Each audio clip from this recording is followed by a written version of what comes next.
거인 킬러가 되려면 사무엘상 17장 1절에서 37절 말씀입니다.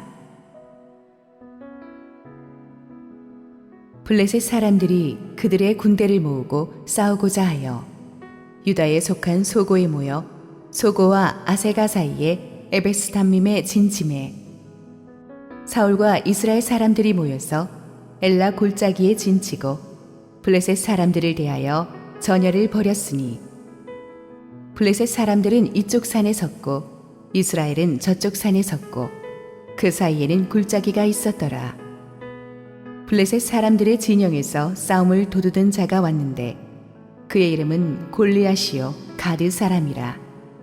그의 키는 6규빗 한 뼘이요 머리에는 노투구를 썼고 몸에는 비늘 갑옷을 입었으니 그 갑옷의 무게가 놋 5,000세겔이며 그의 다리에는 놋 각반을 쳤고 어깨 사이에는 놋 단창을 메었으니 그 창 자루는 배틀채 같고 창날은 철 600세겔이며 방패든 자가 앞서 행하더라. 그가 서서 이스라엘 군대를 향하여 외쳐 이르되 너희가 어찌하여 나와서 전열을 벌였느냐. 나는 블레셋 사람이 아니며 너희는 사울의 신복이 아니냐. 너희는 한 사람을 택하여 내게로 내려보내라. 그가 나와 싸워서 나를 죽이면 우리가 너희의 종이 되겠고 만일 내가 이겨 그를 죽이면 너희가 우리의 종이 되어 우리를 섬길 것이니라. 그 블레셋 사람이 또 이르되 내가 오늘 이스라엘의 군대를 모욕하였으니 사람을 보내어 나와 더불어 싸우게 하라 한지라. 사울과 온 이스라엘이 블레셋 사람의 이 말을 듣고 놀라 크게 두려워하니라.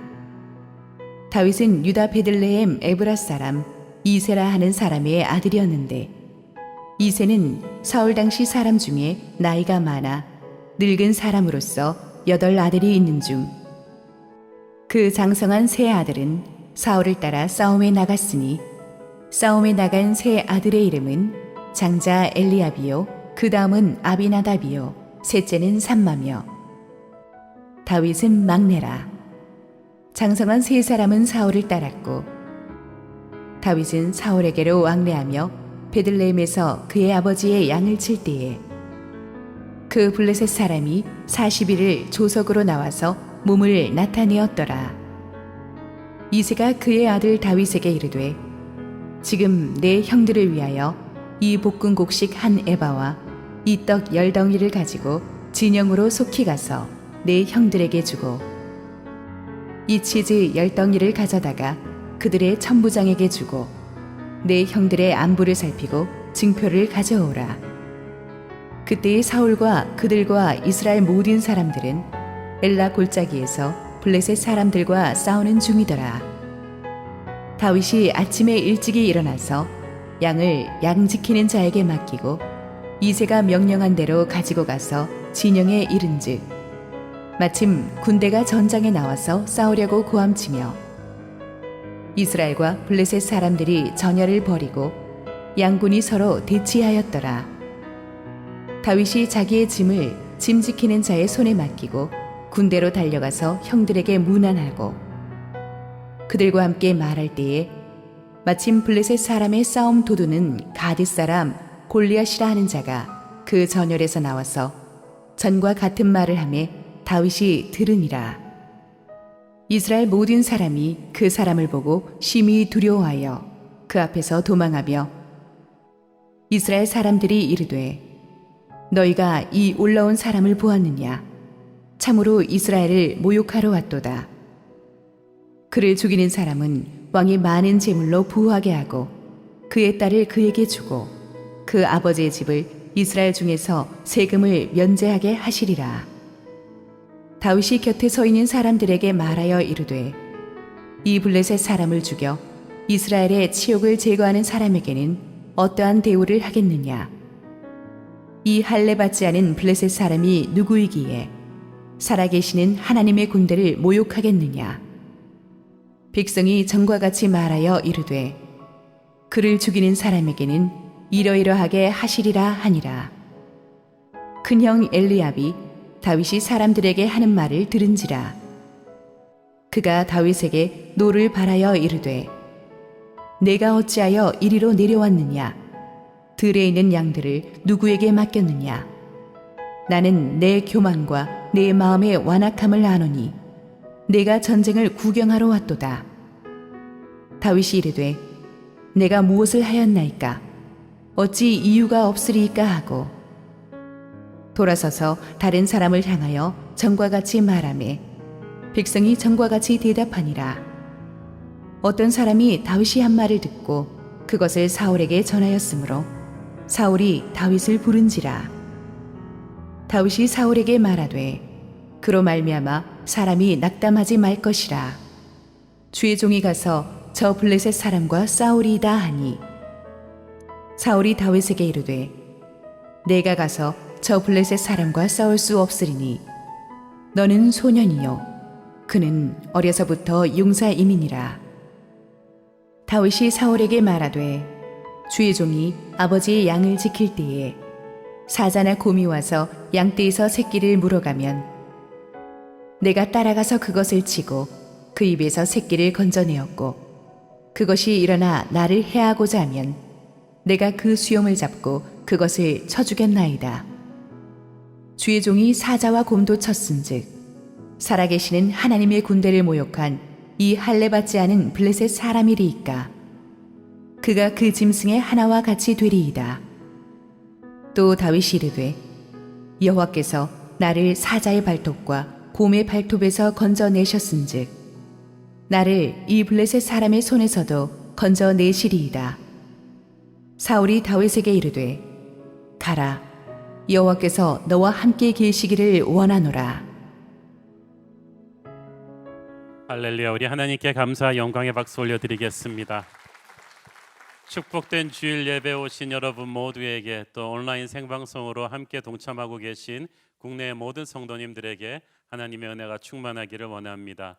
정부의 사회적 거리두기 조치가 1단계로 완화돼서 이렇게 우리 본당 좌석수의 한 30%씩을 매 예배마다 채우고 또 예배를 오픈할 수 있게 되어서 얼마나 반가운지 모르겠습니다.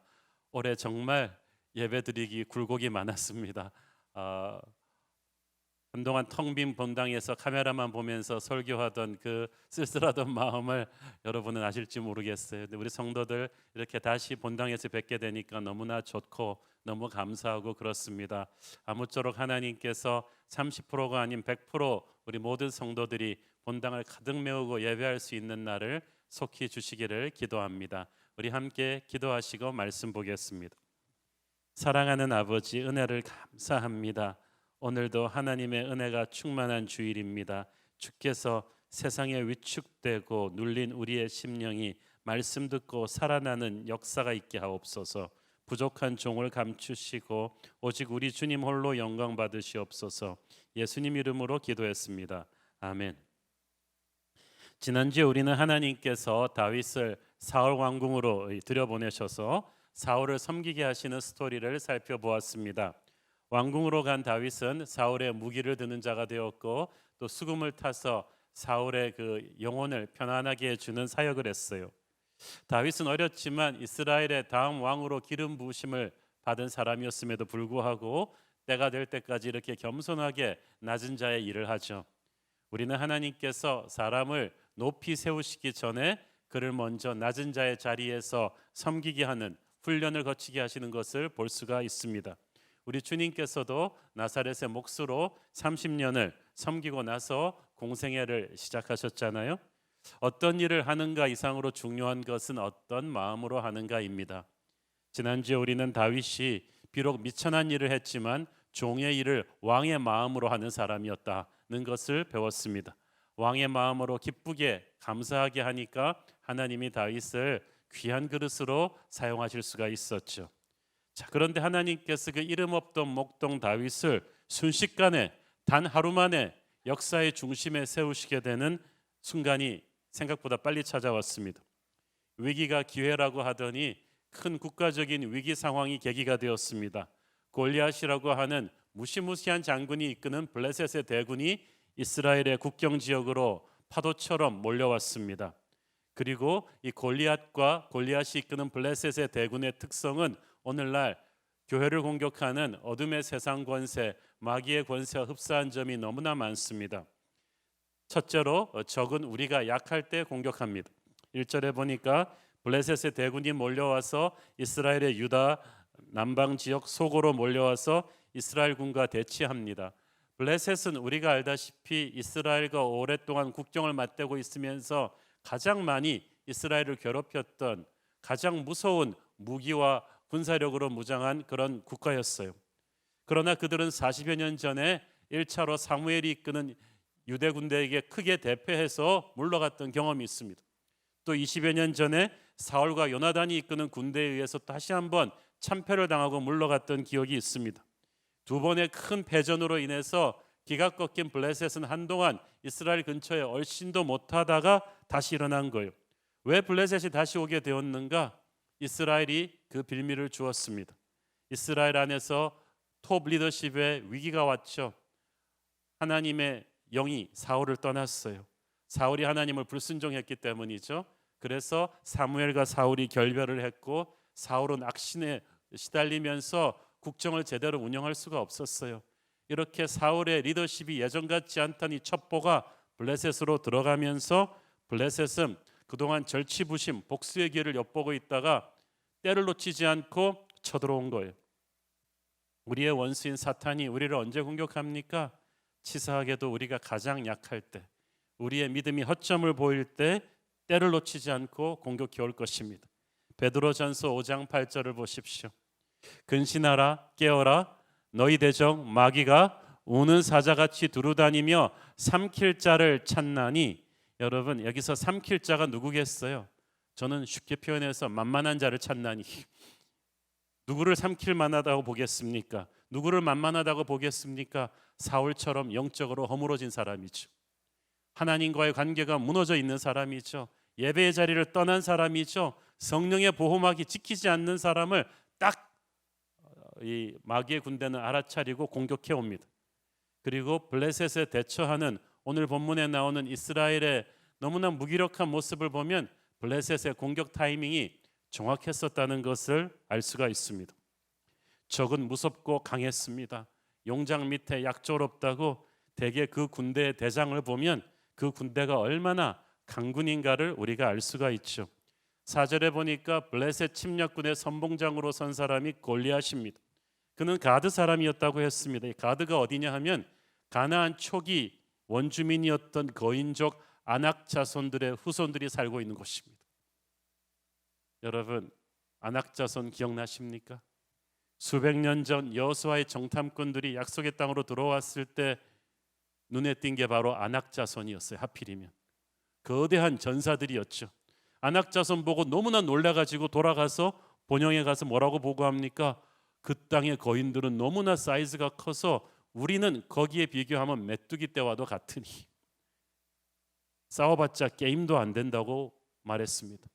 그 말을 듣고 아낙 자손 보지도 못한 이스라엘 200만 사람들이 겁에 질려 통곡을 하면서 우리는 다 죽었다. 모세를 쫓아내고 우리 다시 한번 애굽으로 돌아가자 이러면서 난리를 쳤어요. 하나님은 그들의 불신앙에 진노하셨고 결국 약속의 땅에 들어가는 게 40년 유보되었죠. 그런데 이 골리앗이 그 아낙 자손의 후예라는 거예요. 세대를 초월해서 악한 마귀들은 끊임없이 하나님의 백성을 공격합니다. 아낙 자손의 후예 골리앗이 이스라엘을 공격했듯이 그때 아낙 자손 앞에서 이스라엘 사람들이 벌벌 떨었기 때문에 이제 그 후손들도 다시 한번 아낙의 후예 골리앗 앞에서 벌벌 떨게 되는 거예요. 우리가 믿음의 싸움을 승리하지 못하면 우리의 후손들에게 그 부담이 그대로 갈 것입니다. 골리앗은 키가 6규빗 한 뼘이라고 했는데 이를 현대치수로 환산하면 신장이 한 2m 80cm 정도 되는 거인입니다. 키만 큰 게 아니라 온몸이 이 싸움으로 단련된 근육질의 천하장사였던 것 같습니다. 블레셋이 과거의 그 패배의 기억을 넘어서서 다시 한번 이스라엘을 침공할 수 있었던 것은 이 골리앗을 믿었기 때문이죠. 게다가 그의 갑옷과 무기는 보기만 해도 무시무시했습니다. 노수로 만든 큰 투구로 머리 전신을 가렸고 노수로 만든 이 비닐 갑옷을 입었는데 이 갑옷의 무게만 5,000세겔, 즉 60kg입니다. 여기 몸무게가 60kg인 분들도 있죠. 얼마나 갑옷이 무거웠겠습니까? 게다가 다리 부분까지 다 감싸는 놋 각반을 떴기 때문에 애지간한 창과 화살로는 골리앗을 쓰러뜨릴 수가 없었어요. 한마디로 인간적인 힘으로 쓰러뜨리기 불가능한 세상의 권세를 상징합니다. 공격 무기도 대단했어요.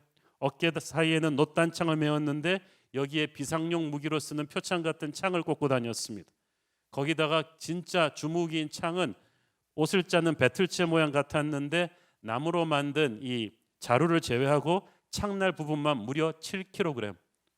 여러분 7kg면 볼링 좋아하는 분들은 아실 거예요. 애지간한 볼링 공보다 훨씬 무겁습니다. 이거를 풍차처럼 휘두르면서 던지는 사람이니까 그 힘이 가히 헤라클레스급일 것이었습니다.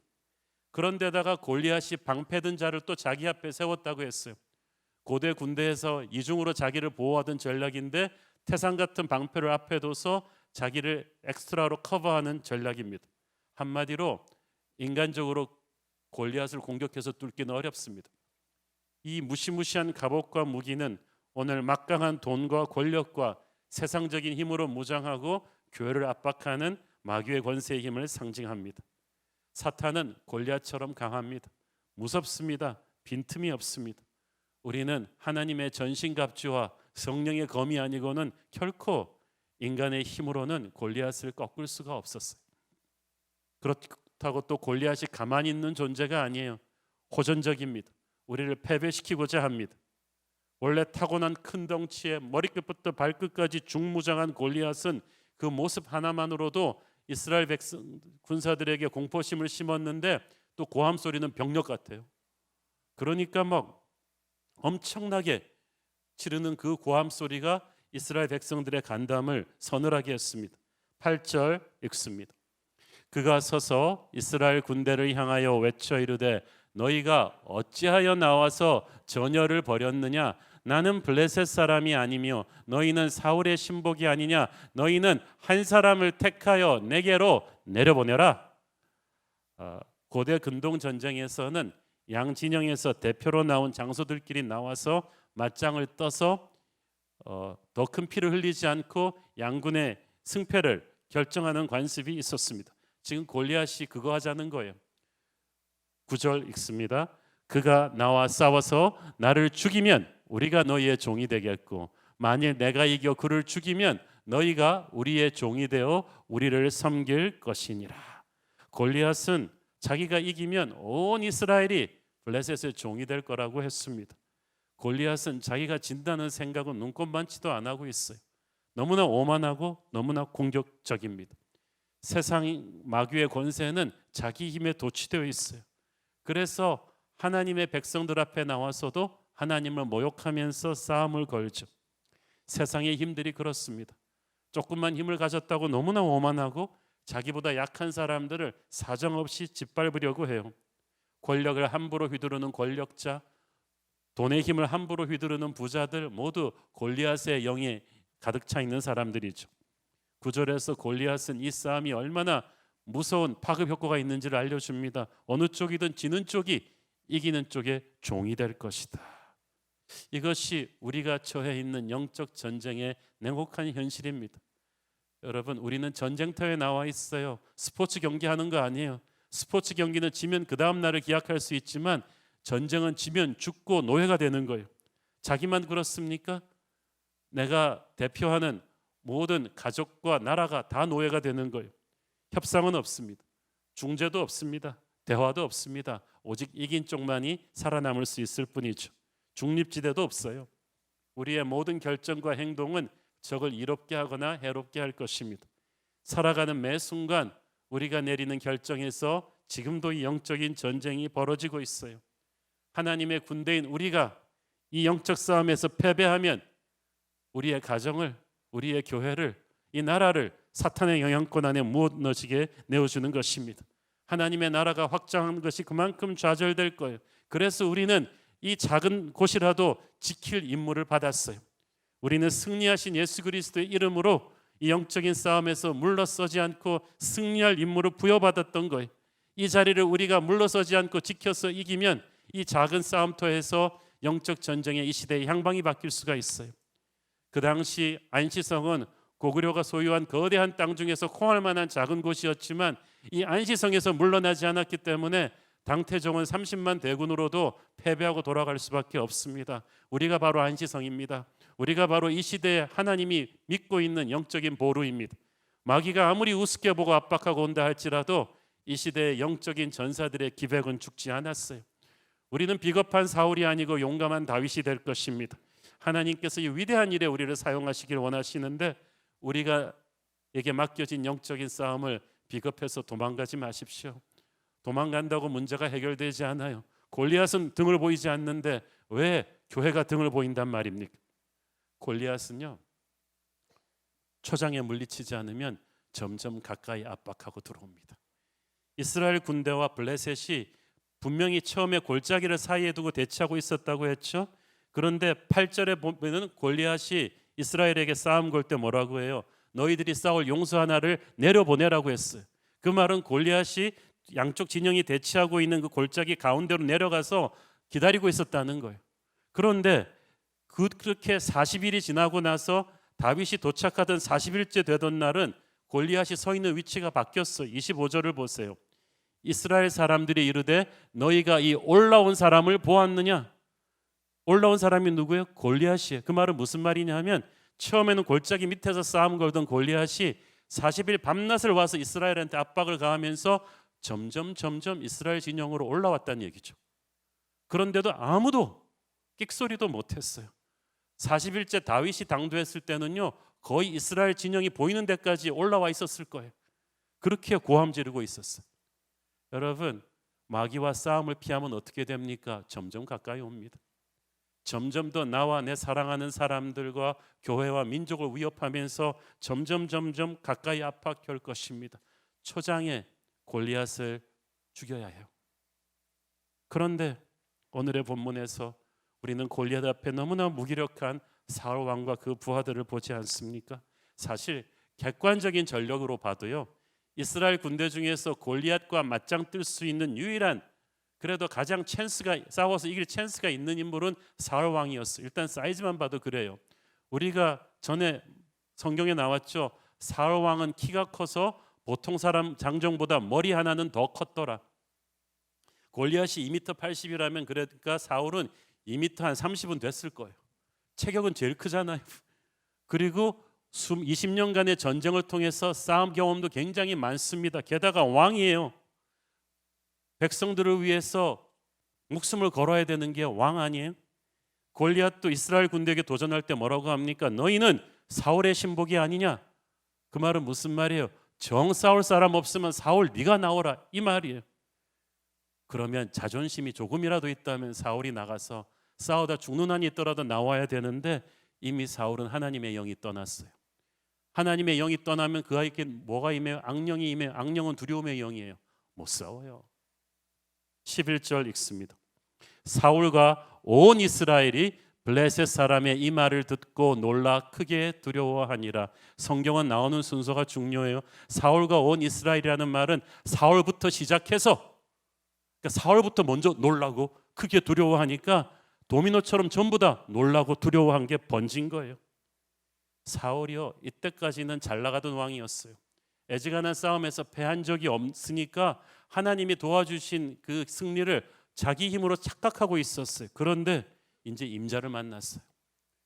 누가 봐도 자기 힘으로 도저히 꺾을 수 없는 무서운 골리앗을 만나는 순간 전의를 상실해 버렸어요. 어쩔 줄은 몰라요. 그리고 사울이 공포에 질린 모습이 모든 이스라엘 군대에게 다 보였어요. 그 다음부터 부하들은 뭐 전의가 있겠어요? 싸워보기도 전에 공포에 사로잡혀 싸울 의욕도 잃었습니다. 여러분, 오늘의 본문은 전부 골리앗과 창 끝 한번 대보기 전에 일어난 상황이에요. 사울이 이 모양이니까 이스라엘 백성 군사들이 뭐 두말해서 무엇하겠습니까?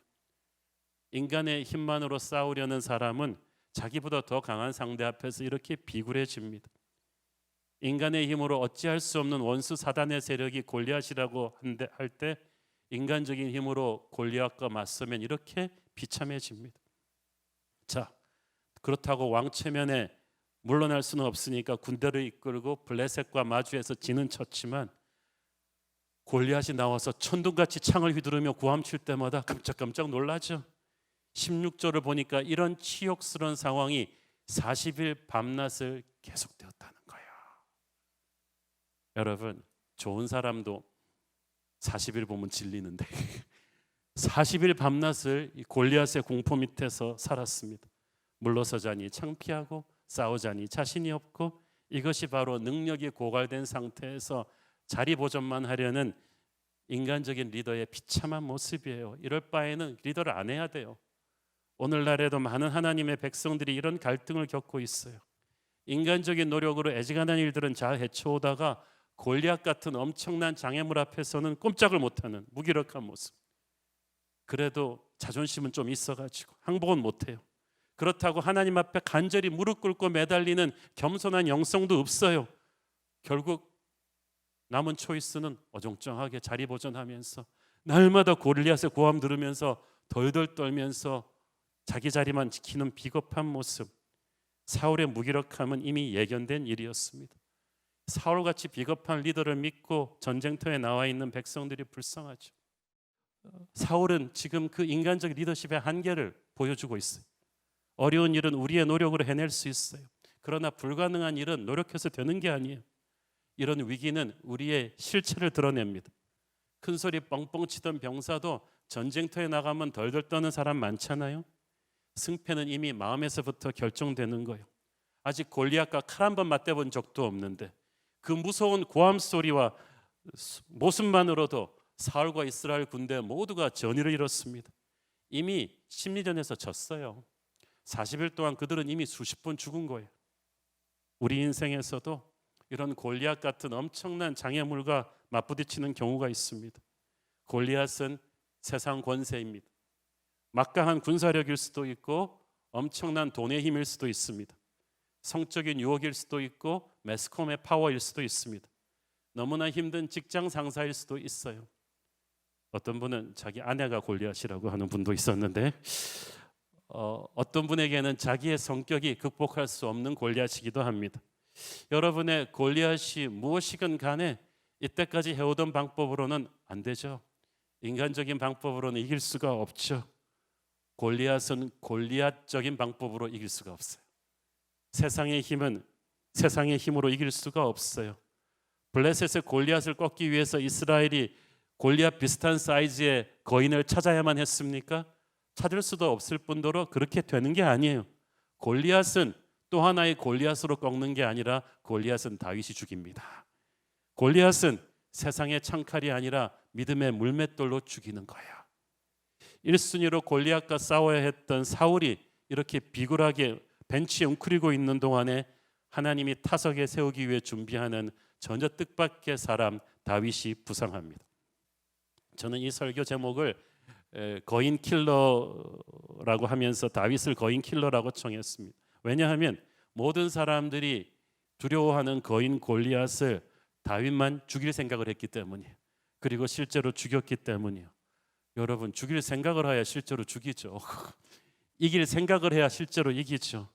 그런데 이 골리앗과 싸우기 전에 이미 거인 킬러 다윗한테는 다른 사람과 다른 뭐가 있었어요. 첫째는 그는 평범한 사명을 성실하게 감당하는 사람이었습니다.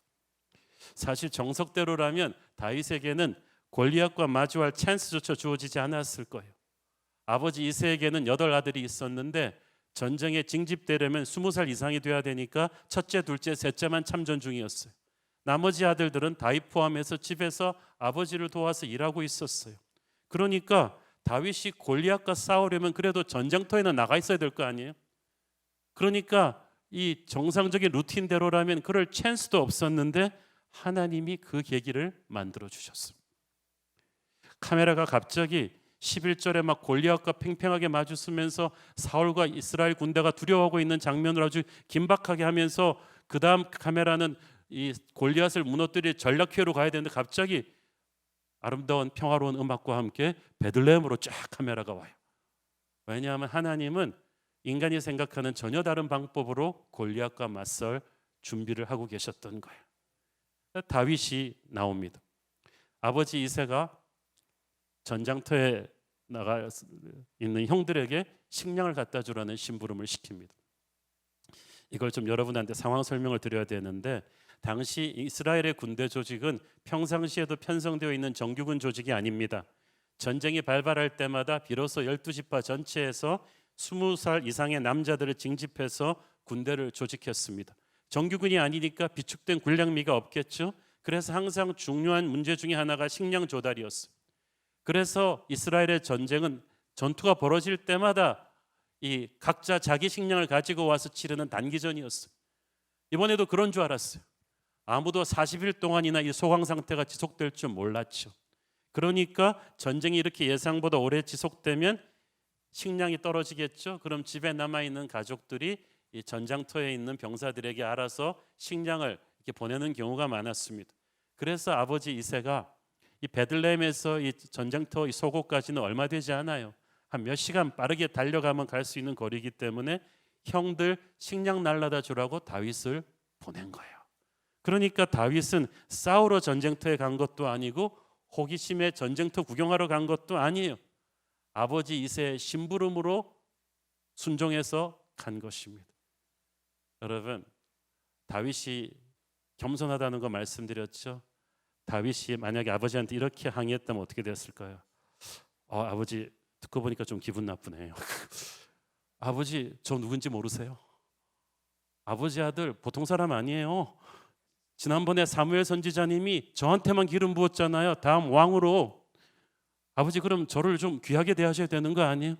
제가 지금 형들 식량 심부름이나 할 그런 계제가 아니잖아요 라고 할 수도 있었지만, 우리의 겸손한 다윗은 아버지의 말씀을 듣고 Yes sir, 그리고 순종하고 바로 가죠.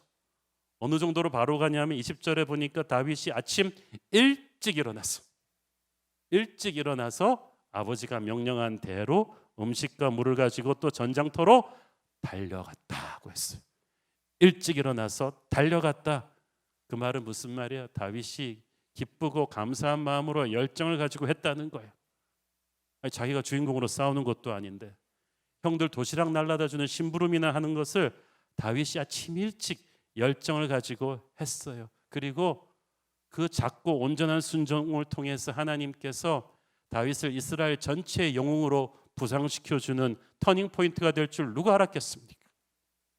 여러분, 여기서 참 하나님의 역사는 놀라운 거예요. 하나님이 우리 인생을 바꿀 축복의 그날은 사고처럼 터져요. 여러분, 큰 위기인데 아니면 단조로운 하루인데 변장된 축복이 터지는 하루가 되는 거예요. 그날 아침 다윗이 커피 마시고 일어나서 심부름하며 나서면서 이런 마음으로 나섰을까요? 오케이, 오늘이 그날이야. 오늘이 골리앗 잡는 날이네. 카메라 몰려들 텐데 내 머리는 좀 괜찮나? 오늘 좀 어깨를 좀 풀어야겠어. 이제부터 내가 스타 되는 날이네. 이런 계시를 받거나 이런 생각을 하고 한 게 아니잖아요. 다윗에게는 그냥 하루의 평범한 날이었는데 다윗은 매일의 평범한 날을 비범하게 보는 사람이에요. 아까 말씀드렸잖아요. 왕의 심장으로 종의 일을 날마다 하는 것이 몸에 밴 사람이라고. 만약에 다윗이 나는 나중에 큰 일을 할 사람이야, 이런 하찮은 일은 내게 어울리지 않아, 이런 자세로 대충대충 했더라면 오늘의 다윗은 없죠. 여러분, 어느 구름에 축복의 비가 들었는지 몰라요. 그렇기 때문에 하나님이 주시는 모든 평범한 사명을 왕의 심장을 가지고 최선을 다해서 하십시오. 어쩌면 내일이 바로 여러분이 골리앗 잡는 날인지 모르겠어요. 하나님이 역사의 가장자리에 있던 여러분을 순식간에 역사의 중심에 세우시고 보배롭고 존귀하게 쓰이는 바로 그날이 될지도 모르겠습니다. 성경에 나오는 믿음의 영웅들 보세요. 하나님이 오늘이 D-Day다 그리고 예고하고 그냥 펑 터뜨리신 적 거의 없죠. 베드로, 야고보 그냥 날마다 똑같은 그 고기 잡는 날 열심히 고기 잡고 있는데 예수님이 그날 찾아오셨어요. 그리고 그들의 인생이 바뀌었어요. 모세도 열심히 광야에서 양치고 있는데 하나님이 불타는 떨기나무에서 그를 만나 주신 거예요. 그와 민족의 운명이 바뀌었죠. 여러분, 그러니까 운명이 바뀌는 그날이 오늘일 수도 있고 내일일 수도 있어요. 아무리 지루해 보이고 보잘것없는 일도 적당히 하지 마세요. 하나님과 동행하는 사람에게는 어느 순간에 기적의 문이 열릴지 몰라요.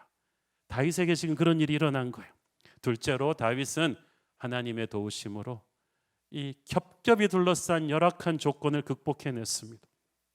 자, 아무리 사무엘을 통해서 기름 부었다고 해도요, 그거 누가 하냐고요. 베들레헴 밖에서. 베들레헴에 이름 없는 촌사람 이 소년이 왕이 되려면 적어도 전 이스라엘 백성들의 인정을 받아야 하고 큰 전쟁의 공로를 세우며 나라를 구해야 되는데 다윗은 지금 객관적인 조건으로 그럴 기회가 없어요. 일단 전쟁터에 나갈 기회도 없어요. 다윗의 곁에는 수많은 기라성 같은 장수들이 포진하고 있었어요. 다윗은 징집 연령인 20살도 채 안 돼서 병사로도 전쟁터에 나올 수 없는 상황이죠. 쉽게 말해서 아니 시험이라도 쳐야 입신양명을 할 텐데 시험 칠 기회도 없어요. 출전 자격도 안 주어지는 거예요. 군번이 안 되는 거예요. 세상이 공정하지 않다는 말이 있는데 특히 뭐가 서럽냐 하면 어느 정도 스펙이 없으면 출전 자격도 안 주는 거예요. 그래서 우리 청년들이 요즘 그렇게 스펙 쌓기 경쟁하는 거 아니에요? 좋은 학벌이나 인물이나 집안 배경 이렇게 스펙을 좋게 타고난 사람들 보면 막 보면서 좌절감 느끼고 그러는 거 아니에요? 나는 해도 안 된다는 생각하지 않습니까? 나는 어차피 출전 기회도 안 주어질 거야. 그러나 그것은 세상적인 생각이에요. 여러분, 다윗적인 생각을 하십시오.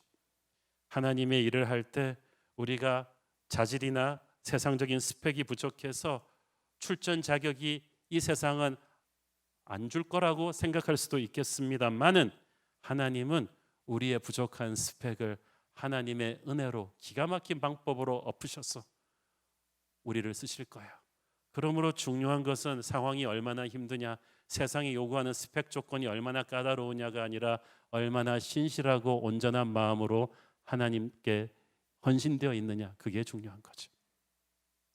여러분, 19세기 말에는요, 미국과 영국의 목회자들, 특히 영적인 영향력을 끼치는 큰 교회 목사님들은 전부 다 옥스포드나 케임브리지, 하버드에서 신학을 한 박사님들이었어요.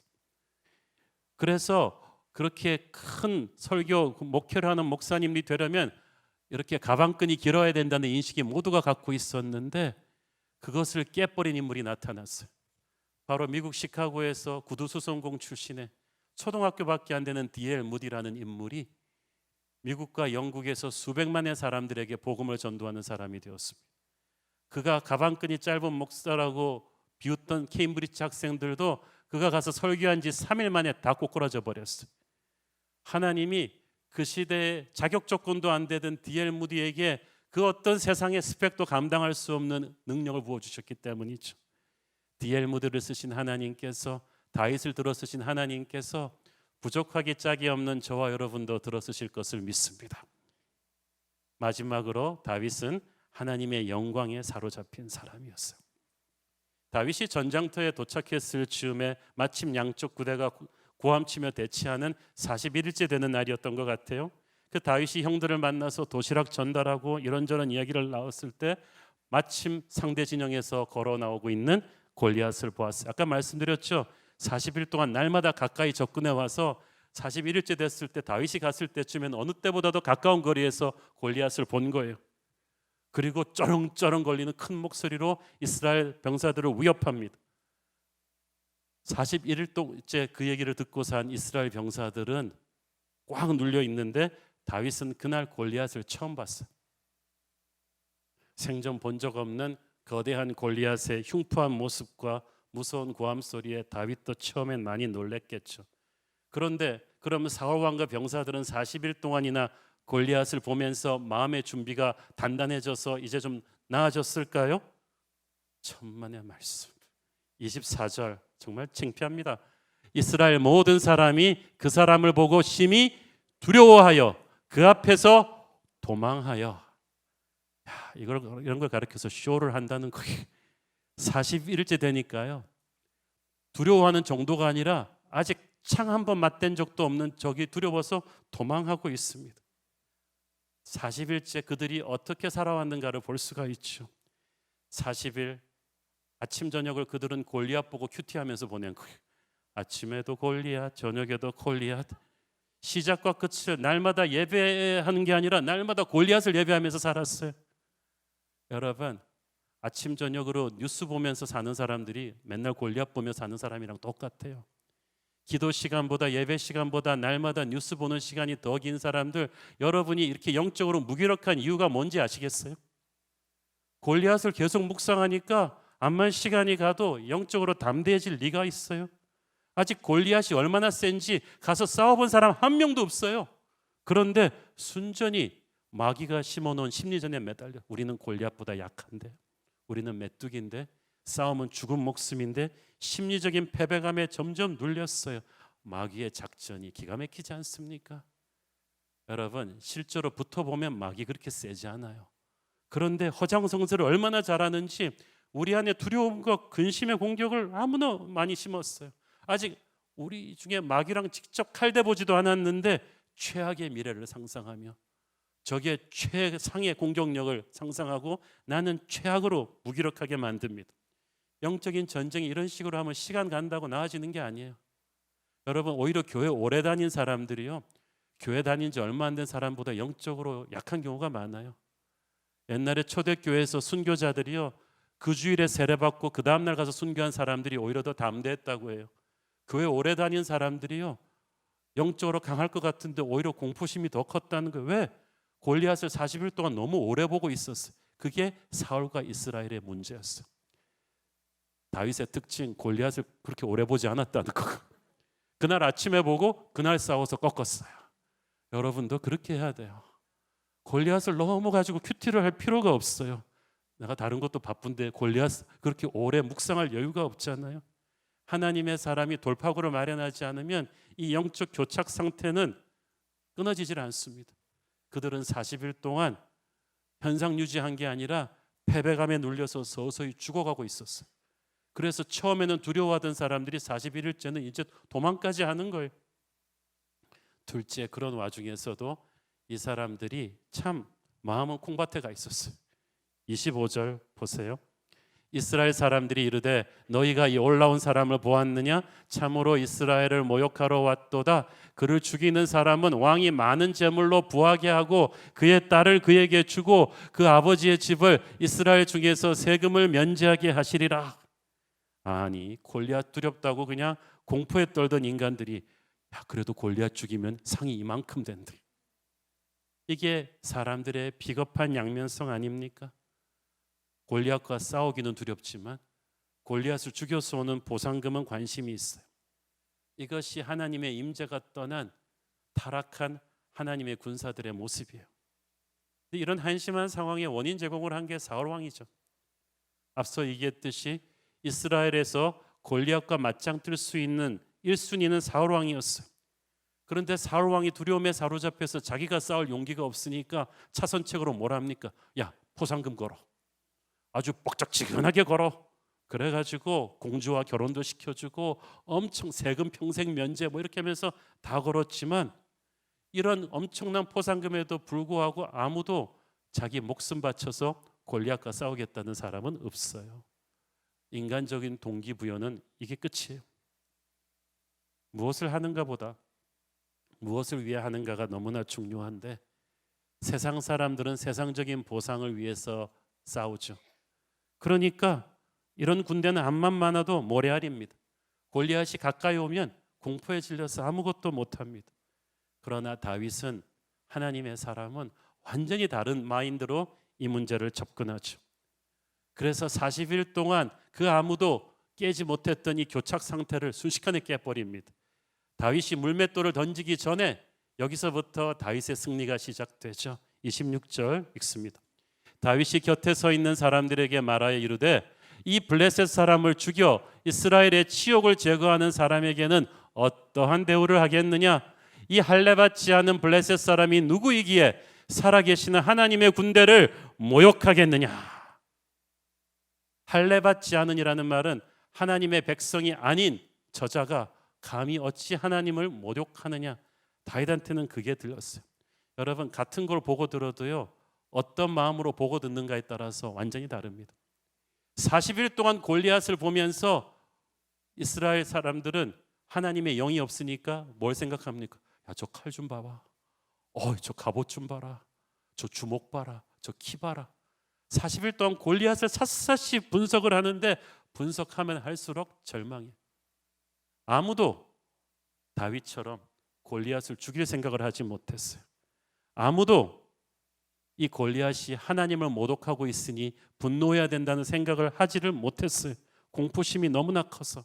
그런데 다윗만 오늘 처음 골리앗을 보고 그 말을 들었는데도 딱 듣자마자 그 생각을 한 거예요.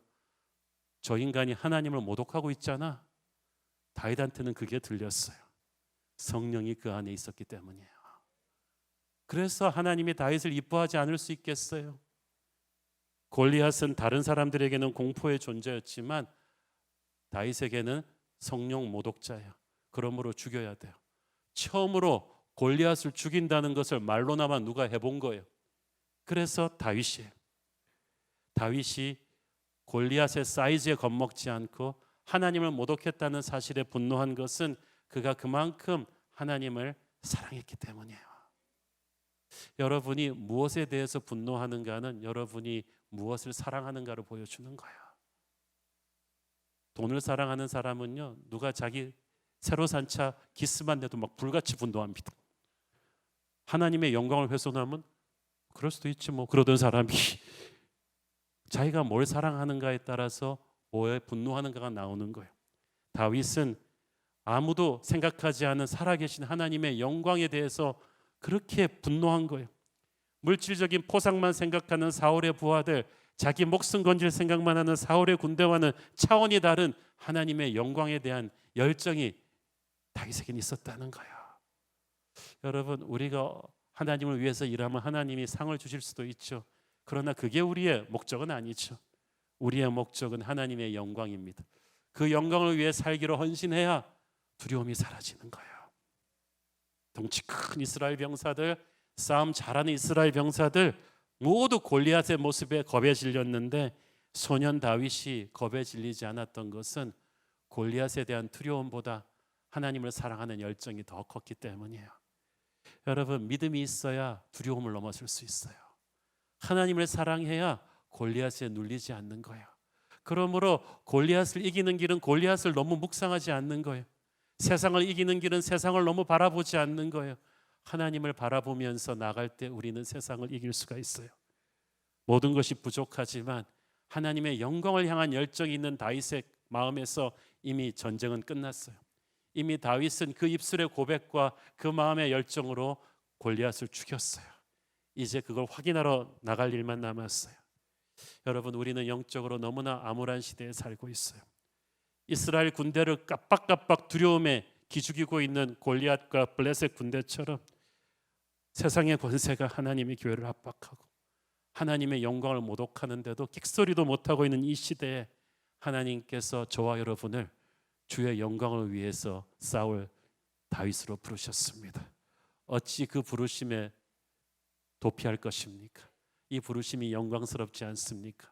저와 여러분이 그 부르심에 담대하게 일어난다면 우리는 이 불가능한 전쟁의 향방을 바꾸어 버릴 것입니다. 우리가 있는데 어찌 한국교회가 죽었다고 하겠습니까? 다윗이 있는데 어찌 이스라엘이 절망이라고 하겠습니까? 저와 여러분, 하나님이 그런 이 시대를 밝히는 강한 용사로 쓰시기를 축원합니다. 기도하겠습니다. 주님 은혜를 감사합니다.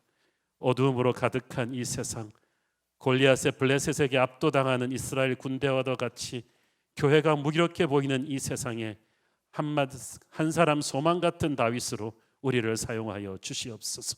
우리의 손에 믿음의 물맷돌을 주어 주시옵소서. 하나님께서 승리를 주실 줄 믿습니다. 예수님 이름으로 기도했습니다. 아멘.